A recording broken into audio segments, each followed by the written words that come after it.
Telugu బుల్లితెరపై Jabardasth show ద్వారా entry ఇచ్చి బాగా పాపులర్ అయిన నటి రీతు చౌదరి అందం హుషారుతనంతో పాటు తనదైన కామెడీ టైమింగ్ తో వరుస అవకాశాలను దక్కించుకున్నారు రీతు.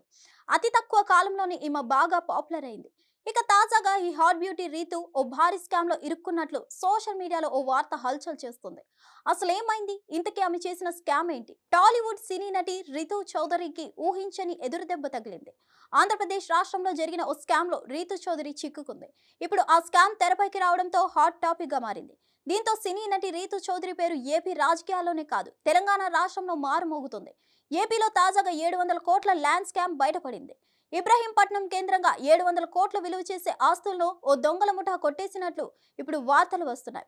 ఇందులో ఎంత మేరకు నిజం ఉందో లేదో తెలియదు కానీ ఇబ్రహీంపట్నం కేంద్రంగా 700 కోట్ల స్కామ్ జరిగిందని కొందరి పెద్ద తలకాయల పేర్లు కూడా బయటపడుతున్నాయి.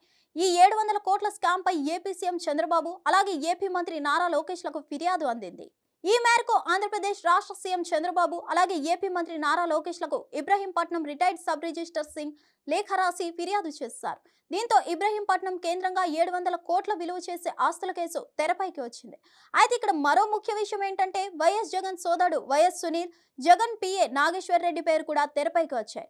అంతేకాదు టాలీవుడ్ సినీ నటి రీతు చౌదరి, చీమకుర్తి శ్రీకాంత్లపై ఆరోపణలు వస్తున్నాయి. Ibrahimpatnam retired sub register Singh రాసిన లేఖలో ఈ నలుగురు పేర్లు ఉన్నాయని ప్రచారం జరుగుతుంది. గత ప్రభుత్వ హయాంలో అంటే సీఎంగా జగన్మోహన్ రెడ్డి ఉన్నప్పుడే విశాఖ, విజయవాడ, రాజమండ్రిలో కోట్ల విలువ చేసే ఆస్తులను తనతో బలవంతంగా రిజిస్టర్ చేపించుకున్నారని లేఖలో పేర్కొన్నారట Ibrahimpatnam retired sub register Singh. ఇక Ibrahimpatnam retired sub register Singh లేఖతో ఏపీ సర్కార్ అలర్ట్ అయింది. జగన్ కు సంబంధించిన మనుషుల పేర్లు ఉండడంతో ఈ కేసును సీరియస్ గా తీసుకున్నారట చంద్రబాబు. ఏపీ మాజీ సీఎం జగన్ అనుచరులు చీమకుర్తి శ్రీకాంత్, నటి రీతు చౌదరి పేరు మీద భారీగా ఆస్తులు ఉన్నట్లు ఆయన అన్నారు. రీతు అసలు పేరు వనం దివ్య. చీమకుర్తి శ్రీకాంత్ కు ఈమె రెండో భార్య. వీరిద్దరితో పాటుగా మరికొంతమంది పేరు మీద భూములు రిజిస్ట్రేషన్ అయినట్లు వార్తలు సింగ్ మీడియా ముఖంగా చెప్పారు. ఆయన ఇచ్చిన ఫిర్యాదు మేరకు కేసు నమోదైందనే వార్తలు కూడా వినిపిస్తున్నాయి. సింగ్ రాసిన లేఖ ఆధారంగా ఈ స్కామ్ బయటపడింది.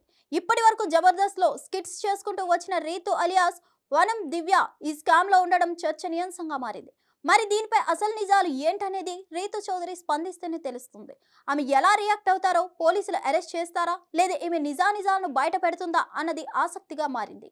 ఇక ఈమె కెరీర్ విషయానికి వస్తే యాంకర్ గా కెరీర్ మొదలుపెట్టిన రీతు చౌదరి కొన్నేళ్లలోనే పలు సీరియల్స్, షార్ట్ ఫిల్మ్స్ లో నటించింది. అయితే జబర్దస్త్ లోకి ఎంటర్ అయి జనాలకి బాగా నోటెడ్ అయింది. జబర్దస్త్ తోనే కాకుండా బుల్లితెరపై ప్రసారమయ్యే శ్రీదేవి డ్రామా కంపెనీ షోతో పాటుగా పలు షోలలో తన కామెడీ టైమింగ్ తో ప్రేక్షకులను ఆకట్టుకున్నారు. ఈ రెండు కార్యక్రమాలే కాకుండా తెలుగు బుల్లితెరపై పలు షోలలో తన హవా చూపిస్తుంది రీతు. హైపర్ ఆది టీంలో ఉన్నప్పుడు ఆయనకు పలుమార్లు స్టేజ్ మీదే ఐ లవ్ యూ చెప్పి అందరికీ షాక్ ఇచ్చింది రీతు చౌదరి. దీంతో వీరిద్దరిపై రకరకాల గాసిప్స్ వైరల్ అయ్యాయి.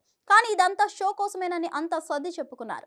కొద్ది రోజుల క్రితం శ్రీకాంత్ అనే వ్యక్తితో దిగిన ఫోటోను ఇన్స్టాగ్రామ్ లో షేర్ చేసి షాక్ ఇచ్చింది. హిట్ టీవీ యాప్ ని డౌన్లోడ్ చేసుకోండి. ఇందులో short news, live news, entertainment movies అన్ని అవైలబుల్ గా ఉన్నాయి. Please download Hit TV app. Hit TV app. Hit TV యాప్ని ఫ్రీగా డౌన్లోడ్ చేసుకోండి.